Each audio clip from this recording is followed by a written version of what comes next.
Y'all know what it is. Y'all know who it is. It's Big Dog Chico. It's Deuce and Scoop. It's yours truly, Uncle Neely, checking in from Boulder, where it is colder, and it is Chico Day.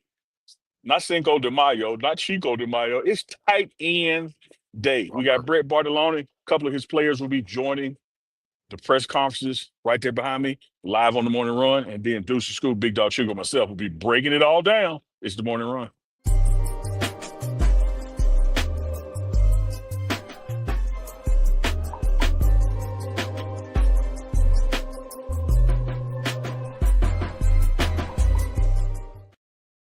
Yes, indeed.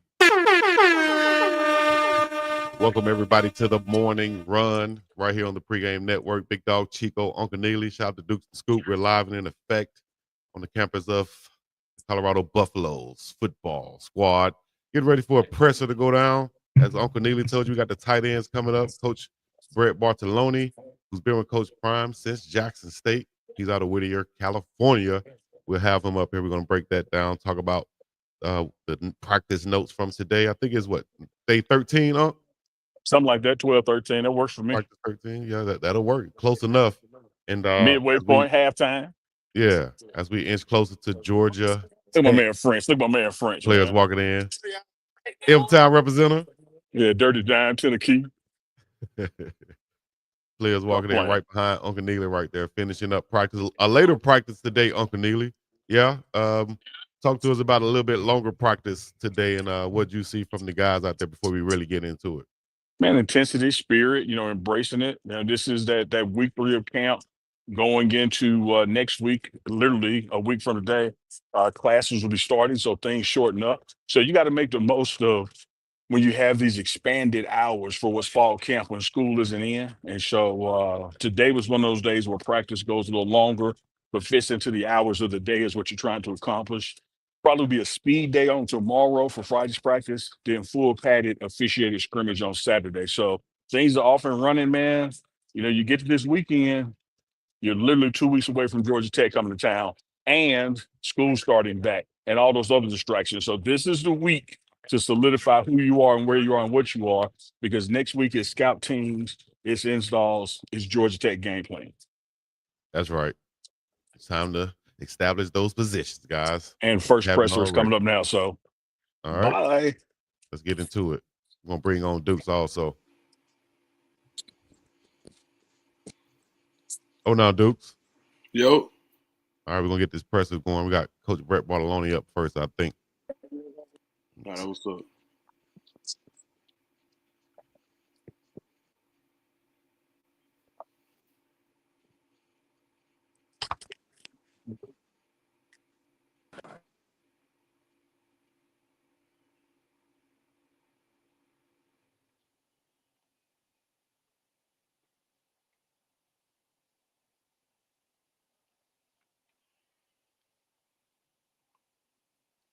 So they're just waiting on the presser right now.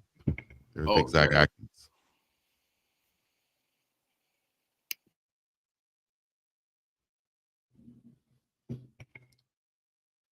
Hit the unmute for us, Unc.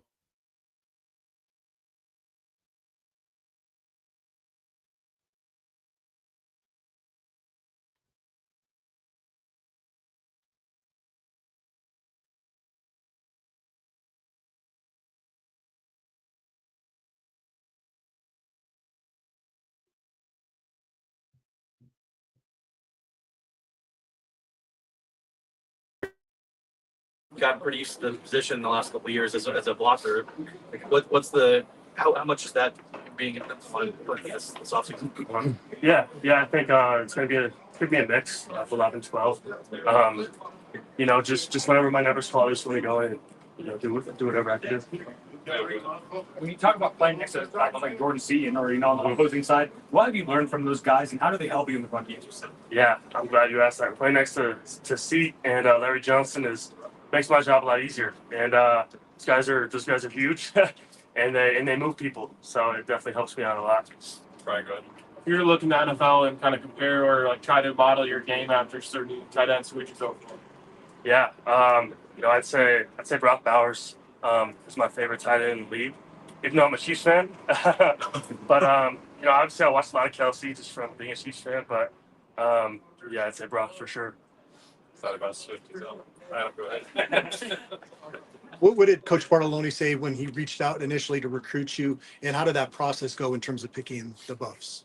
Yeah, I'd say it was somewhat of a pretty easy decision for me. When I came on my visit, I saw what the coaching staff was all about, and I saw what the team was all about, and that's really just what sold it for me. Jack, go ahead. Just how much pride you take in being a D2 guy that was able to Mhm. get to this level? Yeah, man. I mean, it's unbelievable to be here.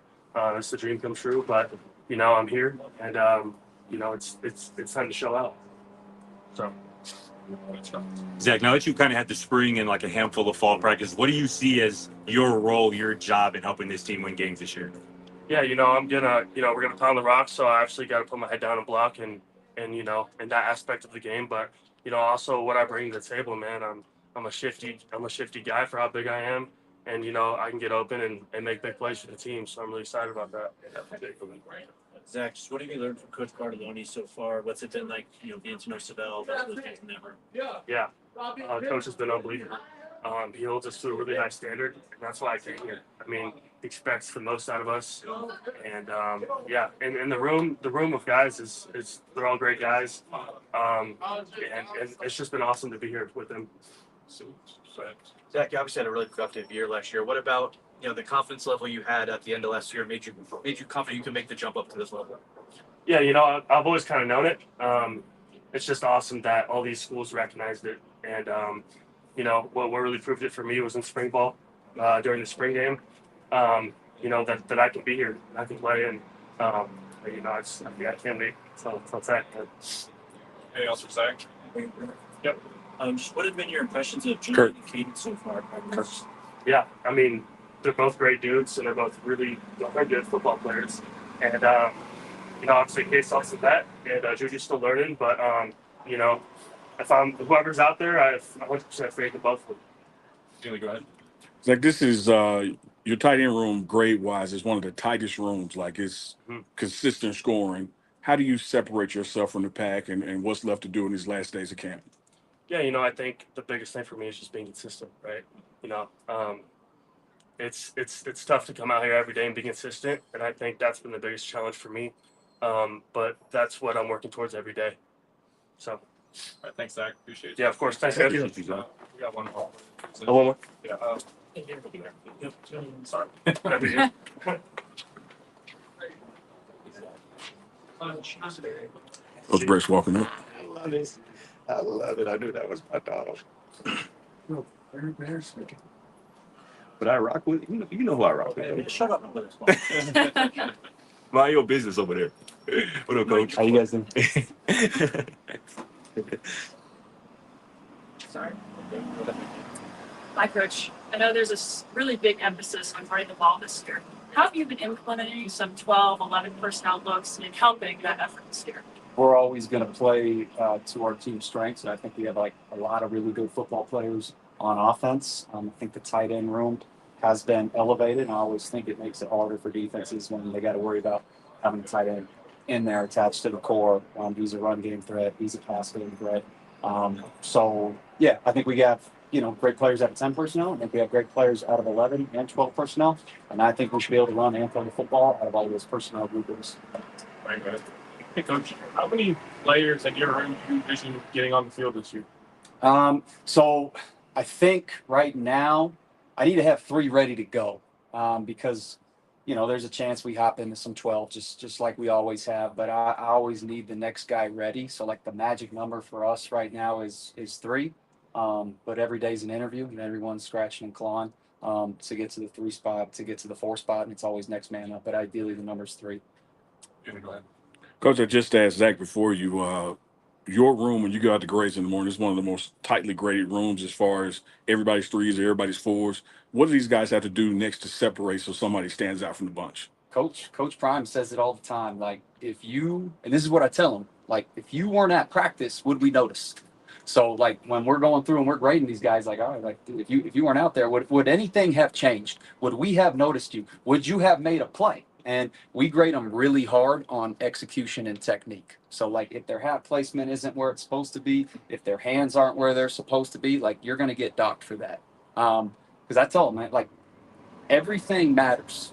Everything in football matters. Like when you run a grab route, you turn inside. Like when you're on the backside of zone, my eyes got to land on the near logo, right? My hands got to be inside. Everything matters because, like, at the end of the day, football comes down to 1 or 2 plays in each game. We look back at Kansas State last year. Like that game comes down to 1 or 2 plays. So like we get away with stuff out here on practice where we got to clean up in the meeting room because we know on Saturdays, like when it starts hitting the fan, like that's what's going to come up and that's what's going to separate winning from losing. So we grade them hard in that regard. Scott, go ahead. Hey, Coach, I believe you added passing game coordinator to your title this offseason. Congratulations on that. What does that entail for you, though, and what's kind of your vision for the passing game here this season? Yeah, I think, Coach Prime, he has a way of motivating guys and getting guys involved. I think it's just one of the ways that he's going to do that. But, my job is to help Coach Shermer build the passing game, give thoughts, be involved. And I think we've done a great job of that, and we're going to continue to do that. Jack, go ahead. Hey, Coach, how much growth have you seen in Sav'ell now entering his second season as a tight end? Yeah, he keeps getting better and better, and we expect that. Like for a guy like Sav'ell, I got to make sure he doesn't take any steps back, right? And we got to keep on him, and that's really for the whole room. Like each day, we just talked about the day. Like right now, Ken, we're going through a roller coaster of days, and that's going to happen because it's a competitive environment, and you're going back and forth with the defense. Like offense is going to win some games. Defense is going to win some days, and it goes back and forth. That's good. That's competitive. But for us as a room, like the execution still needs to climb, and it needs to remain the same. So that's what we stay on Sav'ell about. Yeah, go ahead. Coach, after your position meetings or on your drive home, how many times do you say to yourself, "Damn, I sounded like Mike Leach today"? Every once in a while, like I'll find myself saying, like, "Hey, respect all, fear none." Like, "Hey, like swing your sword today." Like, and they're like, "What the hell does that mean, Coach?" Like, this is what it means. You got to be on the offensive, and then I start like have an imaginary sword in my hand, swinging it. Or like, when my guys block and they don't use their hands, I tell them that like, generations and generations from now, like your great grandchildren, they'll have T-Rex arms, because they're not using their hands. So every once in a while it'll pop up, but they're really good. They're really good quotes, and there's a reason why, not just myself, but other people will use those quotes or those coaching points. Tyler, go ahead. Coach, it's pretty clear that Zach has a natural ability as a receiver. We saw that in the spring game. How has he progressed as a blocker to make sure he can be a guy that can consistently be on the field for you guys? He's gotten a lot better. It's really just technique. He's an extremely tough kid. It certainly helped that he started off his career as a receiver. That's where you kind of get some of those natural abilities. But yeah, it comes down to technique. Like when you're blocking those edges as a tight end, like it is very, very technical. And he's been a professional about being coachable, and learning the techniques that we're coaching. So he's done a great job with that. As a follow-up to that, would you say he's different than what you guys have had last couple of years in that room as far as being that complete tight end? Yeah, he probably gives us a little more vertical threat down the field just because, he did play receiver and he could run. So, he's the fastest guy in the room. I think he could really stretch the defense when he's out there. Like they got to worry about a receiving threat at the tight end position when he's on the field. Jake, go ahead. Coach, just given the 3 years that you spent here and your time as a play caller, just in your own words, can you describe how impactful it is to have a tight end that could help in the pass and run game, and just what it does to open up the offense? Defense has got to respect the tight end. They can run and block, and when you got a guy that could do both, they play you more. Honestly, sometimes you sit back and you don't have that guy. It kind of handcuffs you. And defenses, they know what you're doing. They could just tee off on you. Either way, they know you're throwing. They know you're passing. When you have a guy that could do both, like he's in line, okay, he could block the DN, but they could also release him down the seam, and he could catch a vertical ball. So it makes the defenses play more vanilla and more honest. Go ahead, Newman.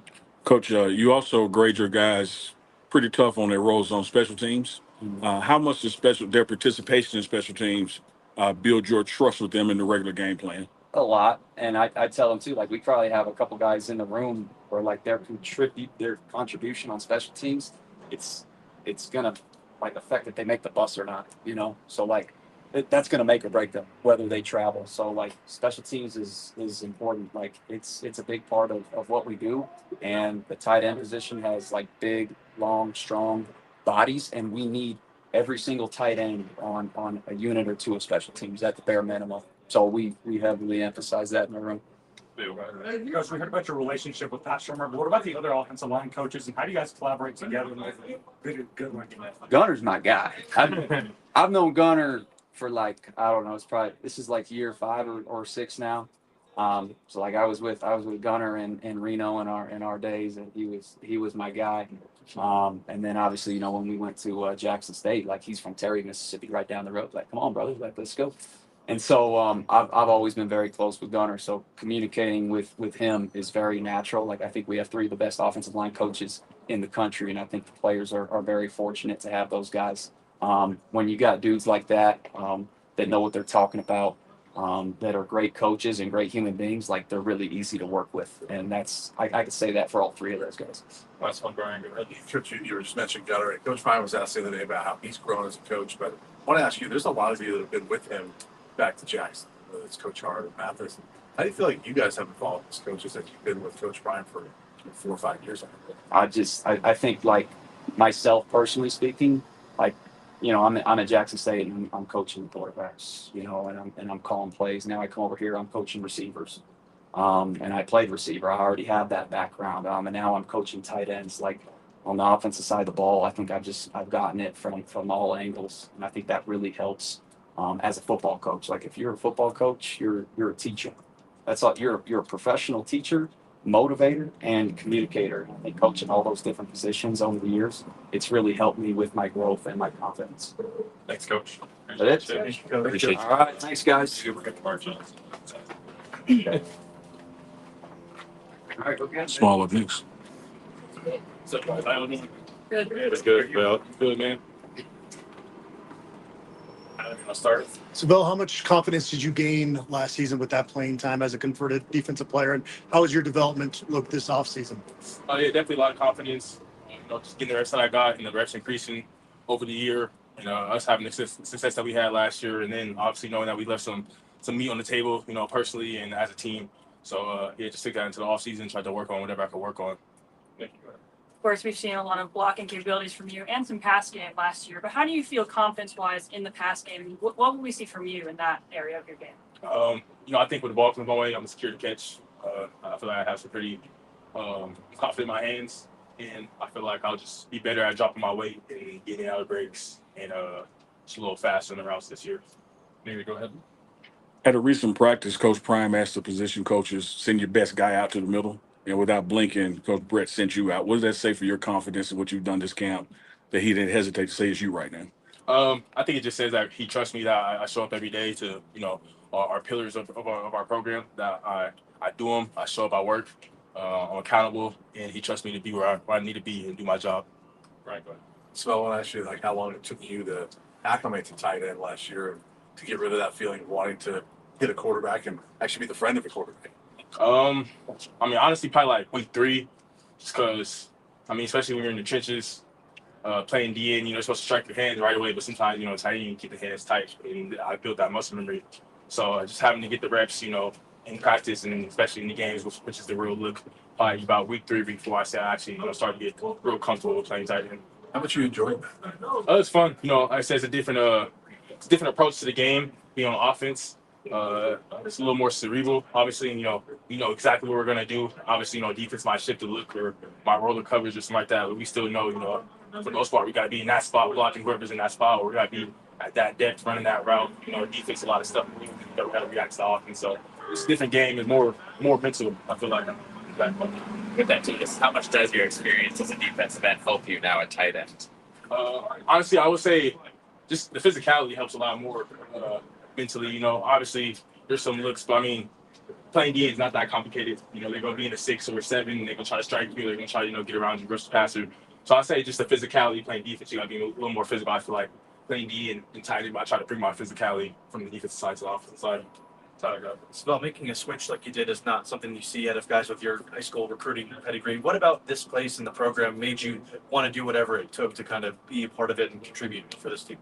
I mean, any level of sports I've ever played, I always feel like you just got to do what's best for the team, or the team asks you. I've never been scared to get my feet dirty, get my hands dirty, or you know, do the dirty work, or sacrifice for myself, for the team. So, you know, they just, like I said, they asked me when that happened, if I wanted to play tight end, I was like, you know, whatever it takes to get on the field and whatever it takes to help the team, I'll do it. So that's what I did. Right. How motivating is it for you knowing that this offense is going to utilize the tight end a lot more than it did last year? I would say it's not going to add any extra motivation. Like last year, you know, I was trying to get whatever I could, you know, whether it's going to be, I think I got like 12, 13 reps the first game, you know, I'm trying to get every 13 reps I could, you know, and affect my reps. And, you know, toward the end of the season, I started getting some more reps. But, you know, I'm always motivated to try to get everything I can and get all the meat off the bone. So, What have you seen from Caden and Julian, and how does that change your role when either one is on the field? Caden, obviously, he's a bad guy, you know, older guy like myself. I think he's a great leader.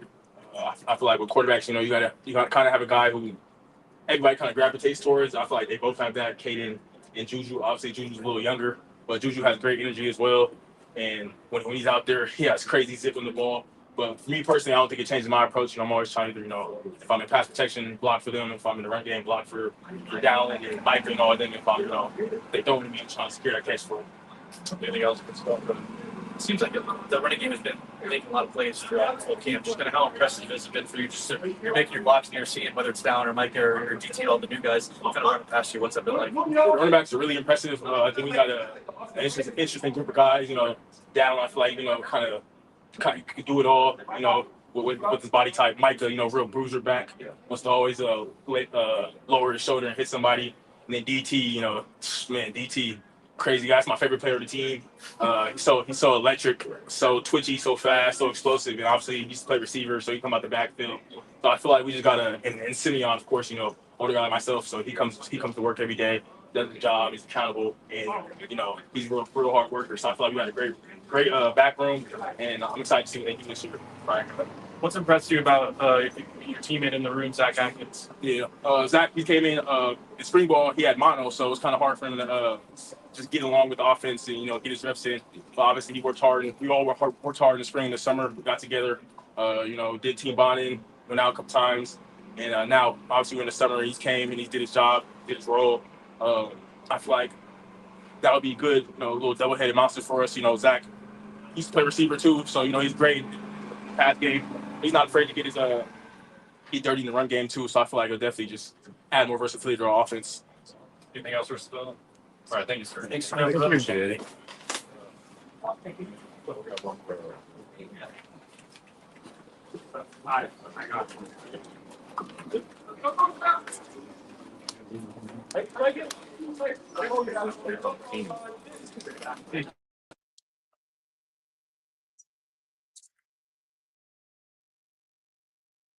I think that's the final one for the presser for today.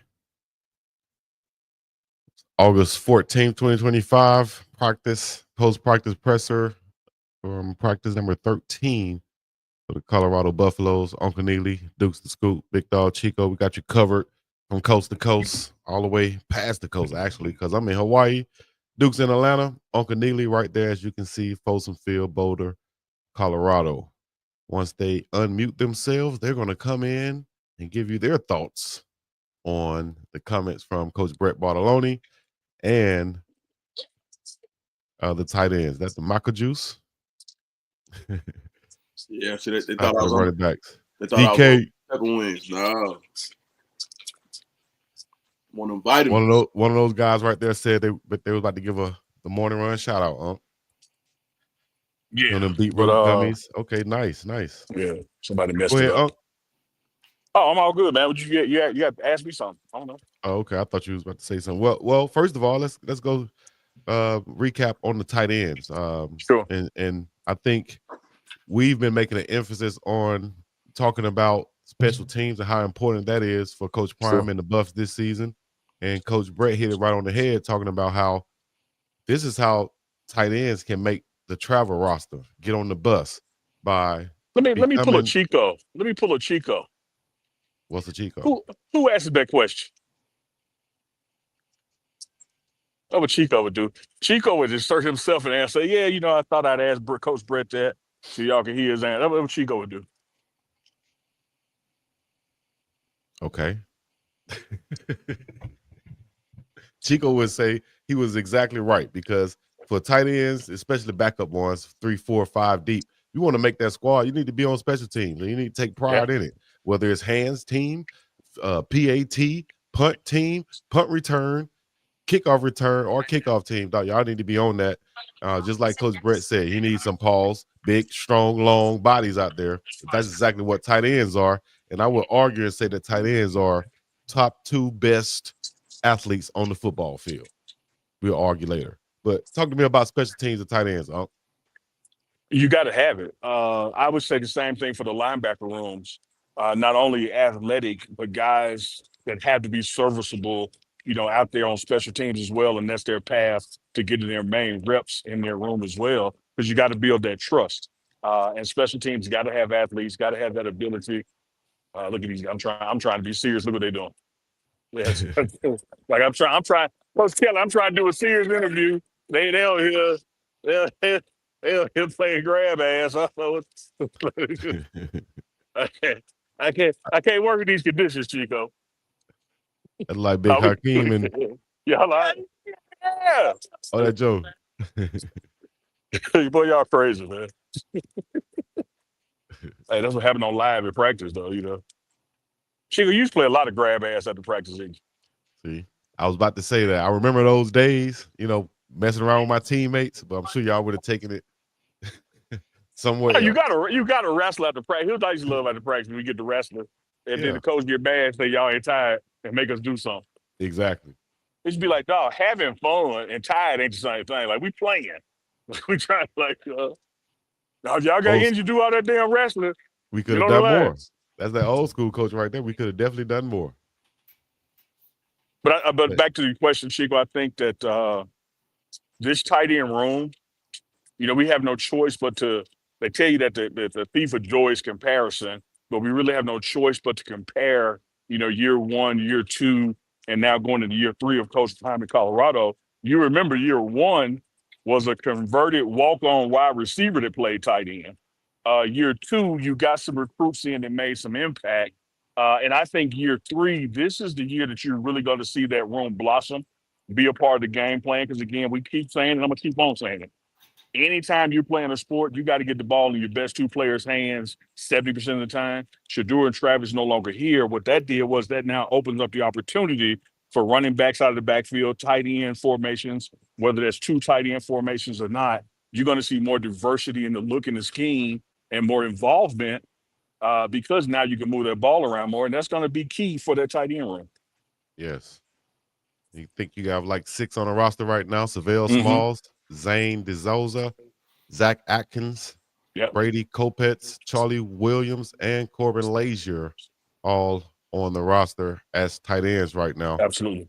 And any of those names stand out to you, Dukes? Anybody from the past or coming into Colorado, transfers, or somebody like Sav'ell that's coming back this season, who you think can have a huge impact in that tight end room?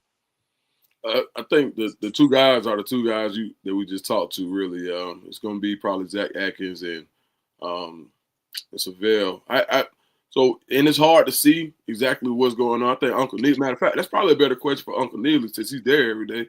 Like Uncle Neely, like you get to see it like every day. Like we get to see clips. You see the whole practice. Is there any tight end there outside of the 2 that we talked to that's made an impact so far, or somebody that's caught your eye? Great question, Deuce. I think the entire room, I don't know if it was clear to the audience when I was asking the players and Coach Brett about the grading in his room.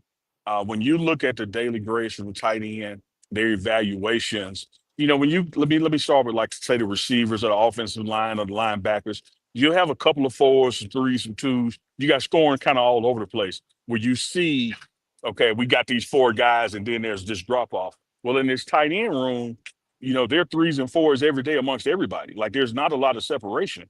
And so I think what you saw at the press conference as it stands on this Thursday, having had 13 practices that, okay, yeah, those are the 2 front guys, but the other guys are right there too. And I think that's what Coach Brett was saying about what they do on special teams, what they do with these remaining practices, because this whole process, Dukes, Chico, as y'all know, is building who I can trust in situations. And it's one thing that I can trust you in the film room, I can trust you out there on the field, but all of that has to aggregate for, can I trust you on a Friday or Saturday night in front of 60,000 people on ESPN. And I think that's what they're looking for now, the consistency separator. But I would say that from top to bottom, the tight end room is probably the closest in scoring between who's in first place, who's in last place. Like not a lot of margin for error in that room. Nice. I like Big Zach Atkins. I like his receiving background. Like Coach Brett said, he was the #1 tight end in the portal at the time. So I really like his receiving ability. And like Coach Brett said, he's going to add that other dynamic to the team where he can line up tight to the line, but still be able to attack the seam to get down the field and put some pressure on those safeties, make those linebackers cover over the middle of the field also.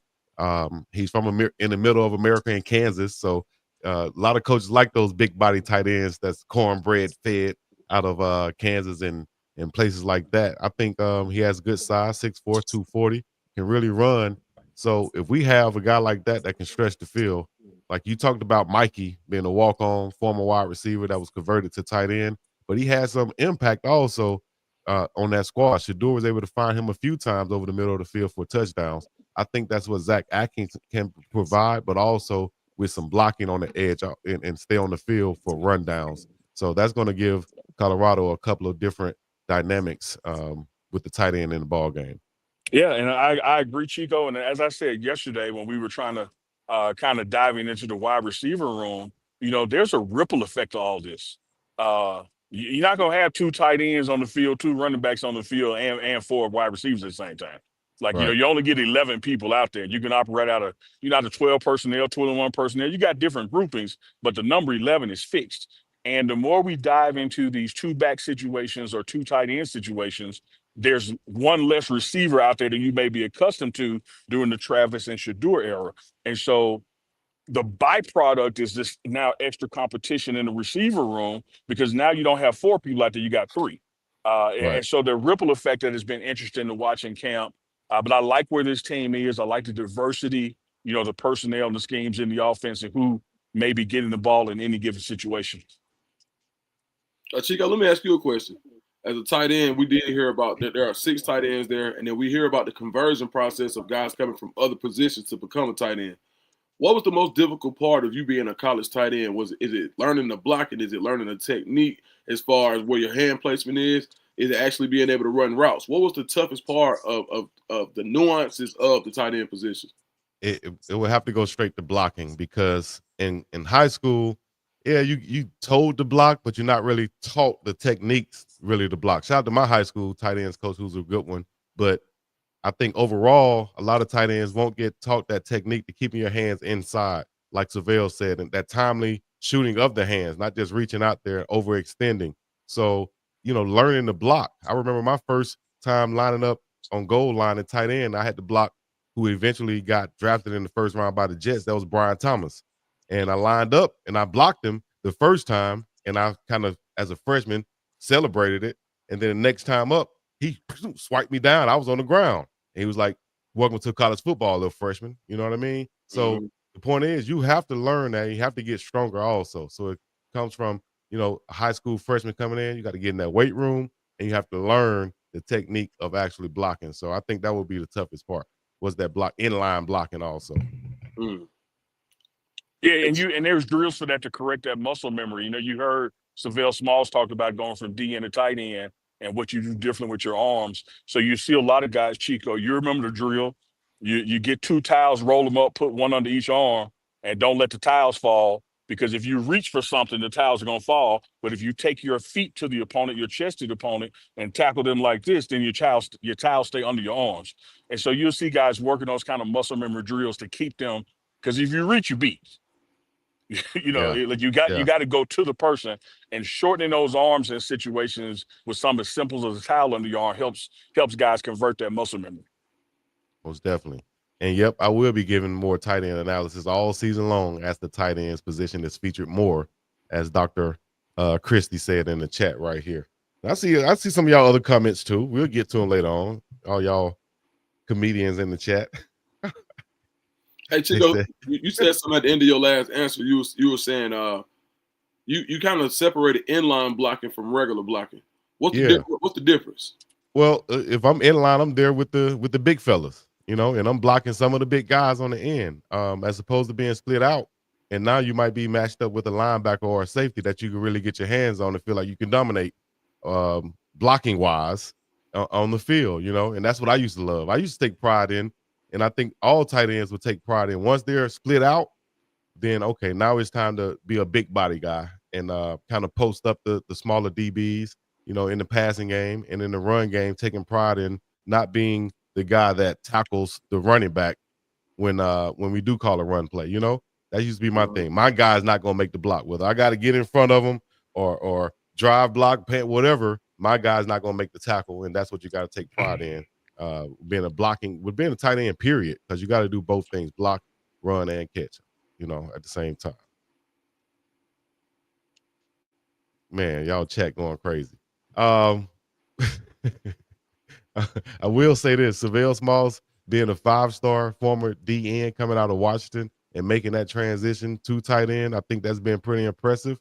But if anybody could do it as a former defensive end to move to that tight end position also. So shout out to Well, Sav'ell Chico, Smalls and keeping that I want number to one say spot. this.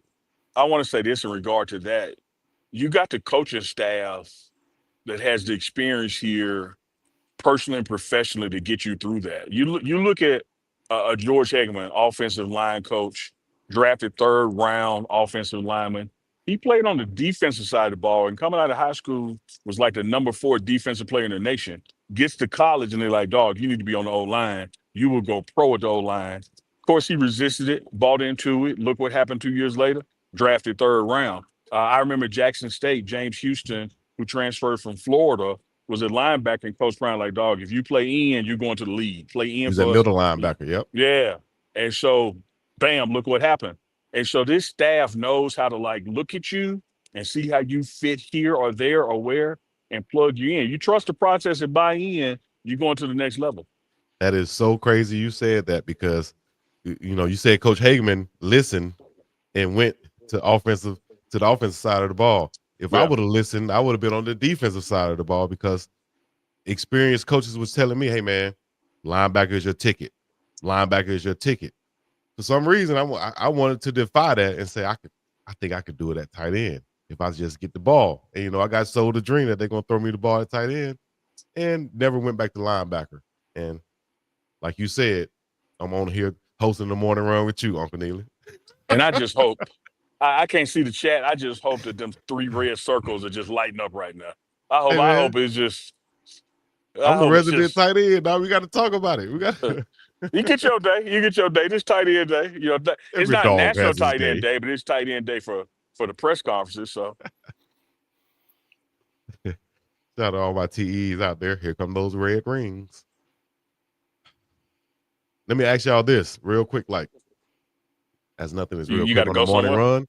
Yeah, I'm Nah, say what but you got to do. I want to ask this question related to tight end. Who are your top 3 tight ends of all time?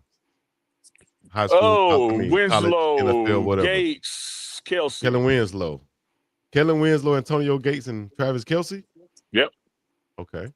And honorable mention, Christopher Jason Witten, Dallas Cowboy. Okay, nice. Christopher Jason. Y'all call him Jason, you know. Yeah. Y'all call You really know him. No, you know him? Yeah, I know him. You call his real name Chris, man. You call him Chris. The question is, do he know you? Well, you know him? I ain't said nothing about that man. I ain't said nothing about that man knowing me. Go ahead, Duke. If If mama called him Chris, I'm gonna call him Chris. That's right. He ain't lying. Man, I'm gonna have to go with Winslow Senior just for revolutionizing the game. But I'm gonna go Tony G. Mm-hmm. And I know we don't see him in this light sometimes just because of what he's doing now. And Shannon Sharp was a handful. Oh no, he was that man. Damn right. Yeah. So I'm gonna Man, go he with was that man. Shannon Sharp and Winslow. Okay. Wait, you say your second one was who? Shannon Sharp, Winslow, and who? Tony G. Tony Gonzalez. Tony Gonzalez. Okay, nice. Since y'all took Kellen Winslow and bring it back to me again, that's who my coach. That's who I found out who he was. My coach. I had an old school coach. He used to always yell out, Chico, it's Winslow. okay It's okay to Winslow. agree. No, I want to give Like you I somebody picked else. Winslow. Dudes pick because it's merited. You don't have to sit there and pull some name out your ass I'm because you not don't want to be like us. Let me finish, dog. So damn incorrigible. In high school, my coach used I'm to not gonna always eat yell out. broccoli because y'all eat broccoli. He used to I'm not yell gonna out wash my face Winslow. because y'all wash y'all face. I didn't know why he used to yell out Winslow. I had no idea who Kellen Winslow was. I thought he was trying to say my name, Chico, but he kept saying Winslow. So finally, like, man, who the hell is Winslow? And he gave me I know he was. I know he was a saying. lesson. And he said, man, he's the greatest tight end. He revolutionized it. But he also mentioned another name, which I'm going to call. And that's Ozzie Newsome. I'm going to go with Big Ozzie first. Then I'm going to go with my favorite, Shannon Sharp, that made me want to play tight end. But Duke's picked Shannon Sharp. He did. But you didn't. So that's 2 picks for Shannon. And I also know why they called your ass Winslow.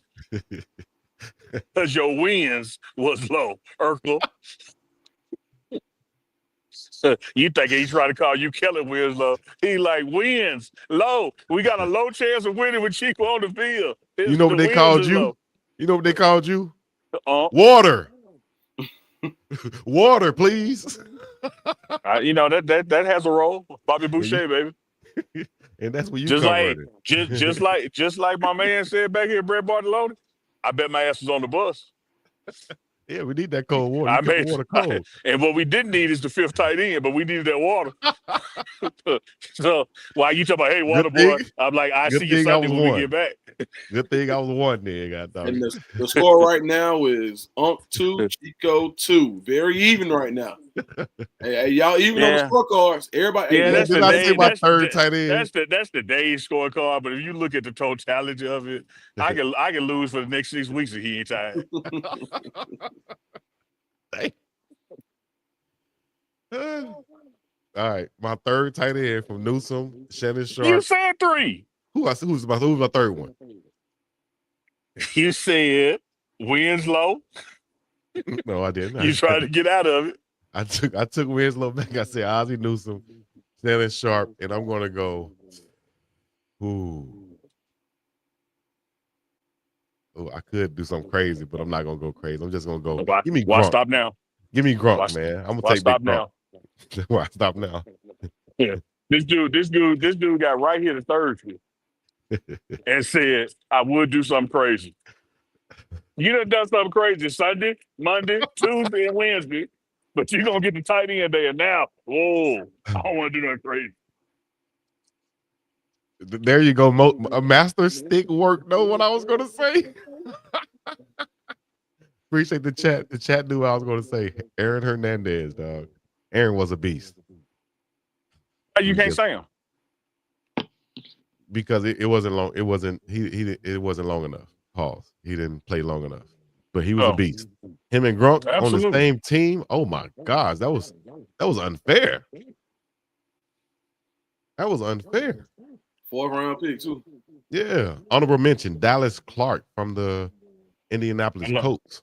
I like that. He bounced around some. I like Dallas Clark. There's a lot of good ones out there, man. Serviceable. Yeah, it was. Stay in the league a long time. Speaking of a Cowboy, Jay Novacek was my guy too. The big tight with the big shoulder pads. Jay Novacek. Mark Bavaro. Okay. It's a classic one. That's what it is, man. Hey, let us know. Let the chat know. Everybody out there checking in with us. You know, I'm trying to drive this car while I know I was going. Shout out to Ben Coates. What we have coming up on the morning run that people need to be staying tuned for? Tomorrow, Friday, it'll take place after we're off the air. I'm walking into the newly named Ford indoor practice facility. In this very room, they'll be having the kickoff luncheon for football, but that starts, I think, at 12:30. So we'll get y'all some behind the scenes on that. No, I don't know if everybody's seen this room before. So let me show them some stuff. Like these are former players. Coach Gerard is here now. Coach, can y'all see that, Chico? Yep. All right, Coach Gerard is now here coaching, but these are guys on this wall who played here, got drafted to the NFL. So it's always a good motivation. Chad Brown was a beast. I ain't know Speaking that. of tight ends, Daniel Graham Daniel won the Graham was John Mackey another Award beast. here. Yep. Yes. Mason Crosby. Patriot. I think Mason is the all-time scorer here still. Hell of a kicker. Big Yep, leg. all-time lead scorer, CU and Green Bay. Nate Solder, offensive tackle. Protecting Nate. Tom Brady. Yep. Gonna have Travis Hunter, Shador Sanders, and a lot more current buffs possibly on that wall soon Yeah, too. it's gonna be a lot of renovation that take place around this zone. Yeah, I just want to. Is that Paul Richardson too? Dang, Paul was a Paul beast too. He Richardson. was super And fast. then when you go that way, it's their college Lindsey. pictures. Like you see Michael Westbrook there, Mm-hmm. Matt Russell, Cordell is on the other side down there. All that greatness in there, Unc. Oh yeah, thank you. No, and I was gonna say all that greatness in, and you know what? I ain't gonna. I'm gonna let you live on that one. I'm gonna let you live on that one.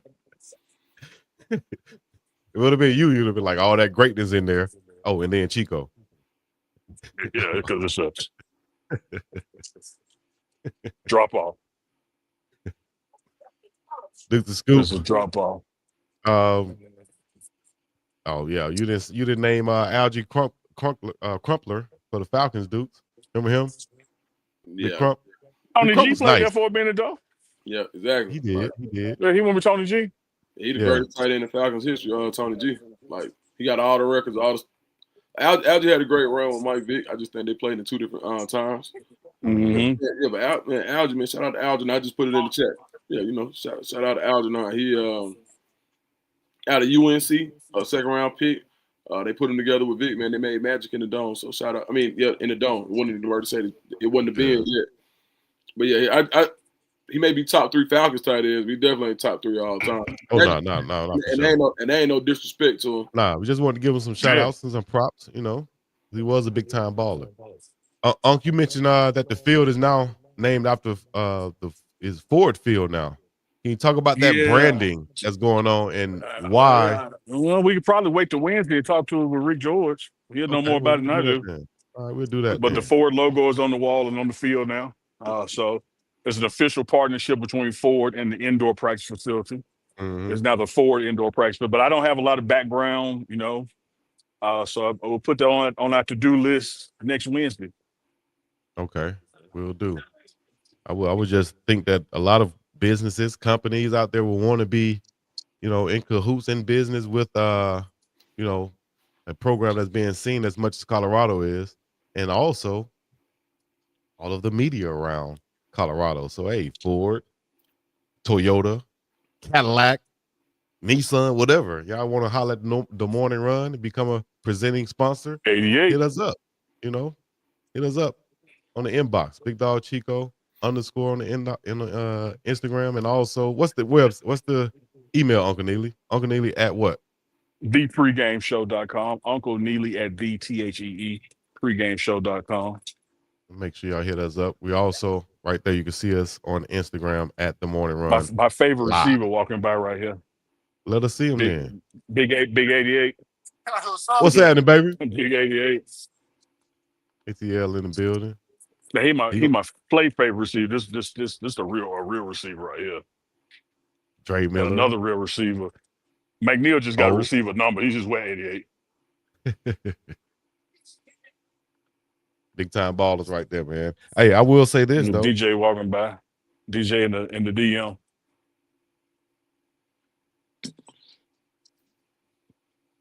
I challenge y'all to find another. No, I take that back. Don't find it. You can't find another show like this.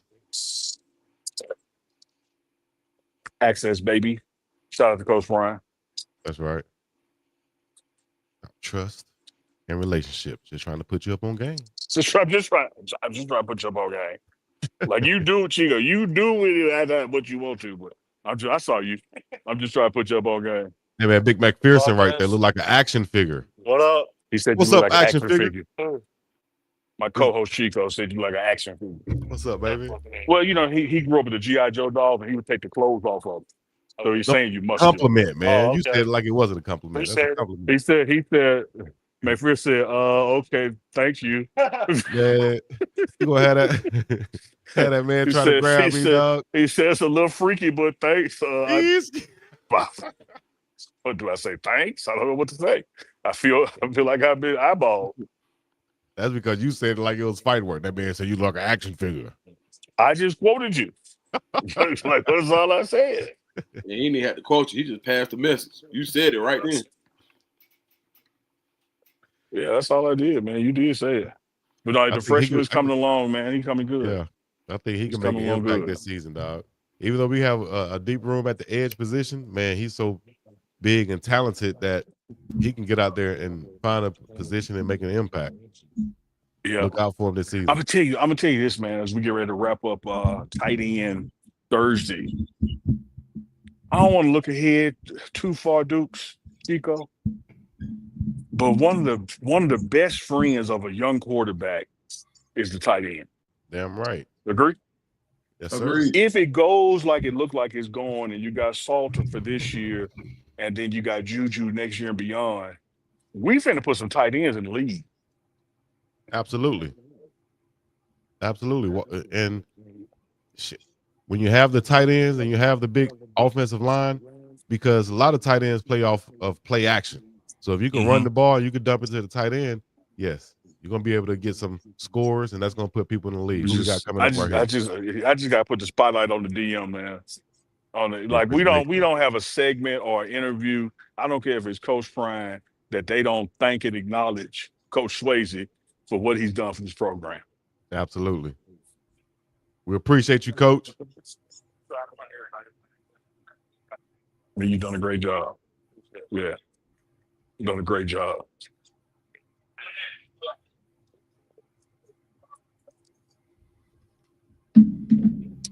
You all right? I know you say you get tired when you see him walk around sometimes, you know, because he make people run so much. You all right? You Hey, man, the real action figure is Winston Wiggins just walked by. That's one, too.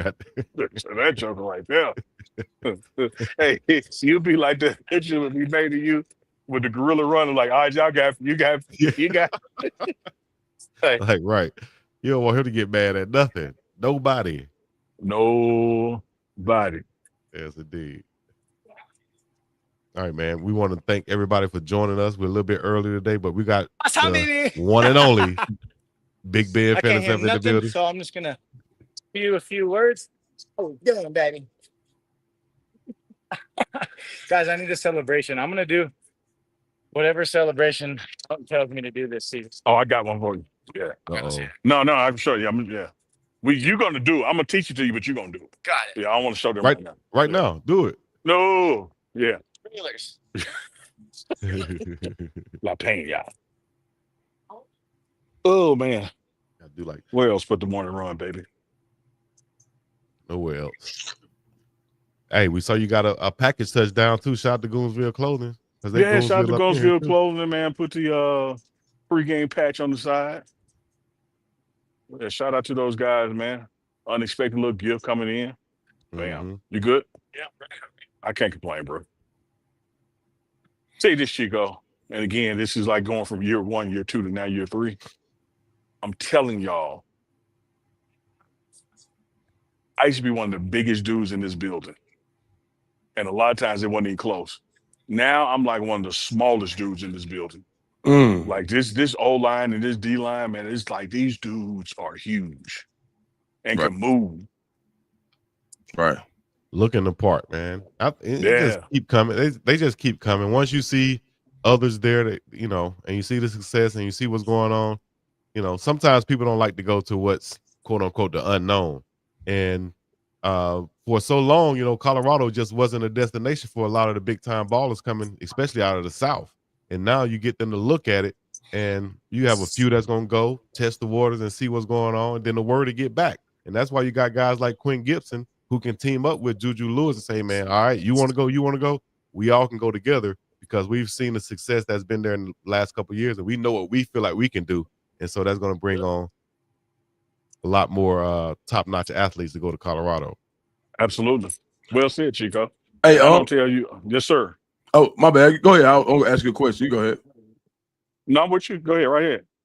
So if you had to describe practice in one word today from your perspective, how would you describe today's practice? Oh, we're live. If I had to, we are live. If I had, they just asked me if I had to describe today's practice in Oh, one word, what word would it be? Stalled. And the reason I choose stalled, effort, consistency, intensity, high football IQ. That's what I saw today at practice, and that's what Staub is every day. It's look good. It did look good. Offense looked good today. I like Nice. Staub, man. Were I there like any- Staub when he Were there first any came players in in. particular that stood out? I mean, like as far as from a skill position set. I'm gonna tell you, I'm gonna go with the bigs first, man. What's my man D-line Lightfoot? Mhm. I don't think he get mentioned enough. Right. Well, he's bringing it, man. Like he is absolutely bringing 94? it. I think so, Chico. He wears 94. He's bringing it. The offensive line, the interchangeability of it, like, running about 8 guys out there. Well, really 10 right now, but it's really going to be a core 8 are looking good. The guy, the running backs. One of the things that Coach Falk is working with Micah about is like, okay, I'm learning how you want to initiate contact. Let me show you how to initiate that contact, to preserve your body and the ball. So you still got a 3-headed monster there in the running back room that's looking good. And again, the quarterbacks are doing their thing, man. I think right now Juju had to miss a couple days. He was out sick, but I think Salter is doing like a great job leading this team in all regards. Yeah, That's man. good. Sauce is going to be that one. I think that experience really, really helps out a lot.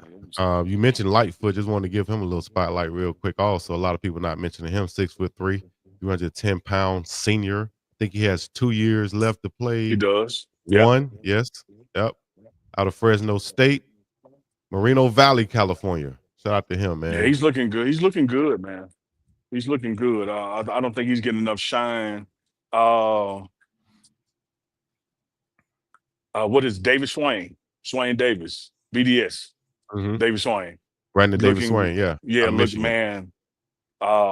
Looking phenomenal. You hear about the Anquans, you Barnes, you hear about these guys, but I'm gonna go with Lightfoot and David Swain as some guys to also keep your eye on this defensive line.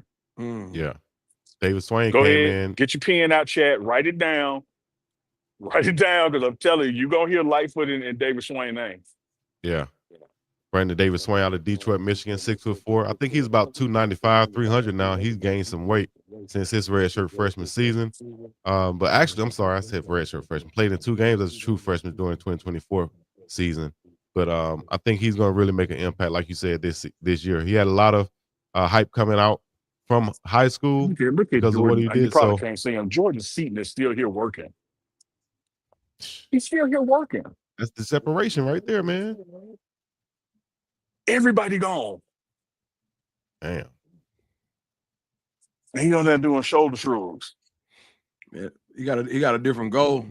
Because it's not it don't matter what some of the guys on the team do. This ain't no shade to anybody on the team.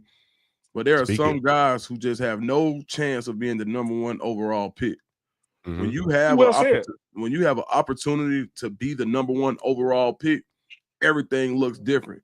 I think this is a story about a guest who we've got agreed to come on. This Ronnie Brown from played with Miami Dolphins, went to Auburn. We were in school, had all you could eat every day, and Ronnie was eating salads, and people was making fun of him because you're like, you got this big dude eating salads, and he would eat salads every day. And then we would watch his habits when he had the remote control. You would watch his habits, but he always wanted to watch. He never watched any local football. He watched all the guys. He watched a ton of Texas and Cedric Benson. God bless the dead.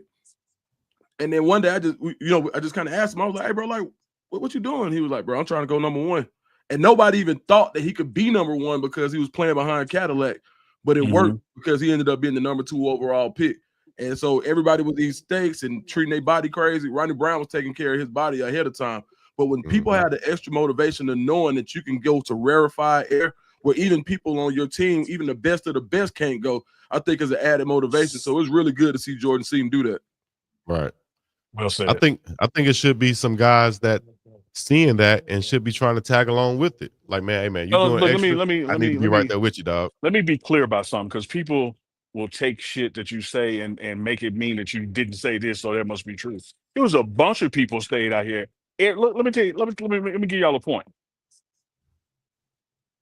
The press conferences started when practice ended. Mm-hmm. Practice ended when the press conference started, right? Right. Everybody that you've been seeing me walk around, high five, touch whatever, TC walking up behind me now, all these dudes have been staying extra. Right.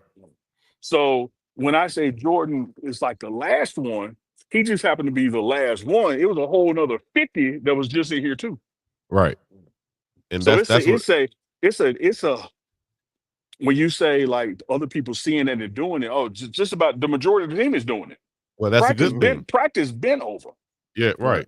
And that's a great thing because the team that I played on, it would be like 4 people doing it, right? And so that's what I'm saying. When you have Jordan Seaton out there plus 30, 20, or whatever many other guys out there, that means that those guys have also bought into that also. And they have the same type of mindset. Everybody don't have that mindset. You can go across America and look at the teams. I guarantee you every team is not going to have that many players after practice. And write down Torian Carter's name too. Y'all heard it today. Write it down. Big TC. He back. Big TC back from the injury, doing his thing at practice, making noise out there, vocal, leading with ability, leadership in general. We got a deep defensive line, y'all. Right. And then to Unk's point, I did want to add this too, like just an extra log on the fire, like Unk say sometimes. Man, in order with everybody that stayed after, and everybody that comes early, only one person can be first, and only one person can be last. And when you got a lot of people that stayed, how good is it that one of your best players overall is the last? Man, that's got to make your heart smile as a Colorado Buffalo fan. Hey, Dukes, let me throw another log back on that log that you threw, because you just made a great point about your best guy being the last. The third string quarterback just walked by. Wow. He could easily be like, hey, man, Juju and Salt in front of me. Let me go to lunch. Right. Mm-hmm. He out here an hour after. Come on. Yeah. Like, come on, dog. Like, what better example than those two examples? The best of the best here, and the guy that's quote unquote in the third spot fighting for 2 is still out here an hour after practice. And you know what? You know, Coach Prime don't like that C word, but man, one thing about it, it's the culture. It's the culture. Yeah. That's the culture now, for sure. Pause on the logs. Because y'all just having a long party over there, ain't it? I know you couldn't wait. It's so different when you say it. Yeah, I wasn't gonna say that. That's saying something. It's a long party. Why your head? Saying it's raining logs then. It's raining logs. Chico, do me one favor. He did. Chico, do me one favor. Hallelujah. If I can call in one favor, Chico, if I can call in just one favor. All you need, Uncle Neely. On this tight end Thursday, you've had a great day. Land the plane, Chico. I was trying to, but y'all kept throwing logs on the fire. But anyways, let's boy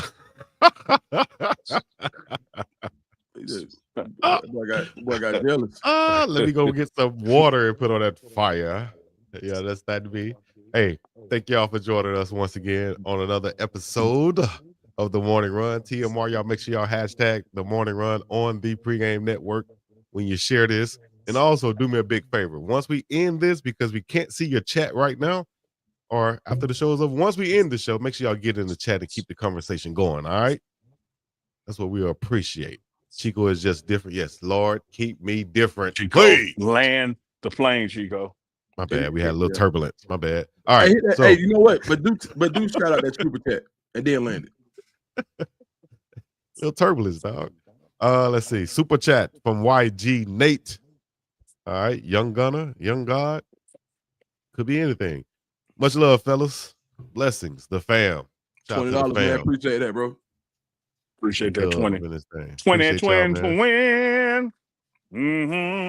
Thank y'all for coming out. God bless you. Have a great day. Hit the like, subscribe, and comment. Y'all know what to do. We up and about this thing. Peace. See y'all tomorrow. East. See you tomorrow for fantastic fun. Freaky Friday. He said it. Peace in the Middle East. Yeah, y'all. You be shooting.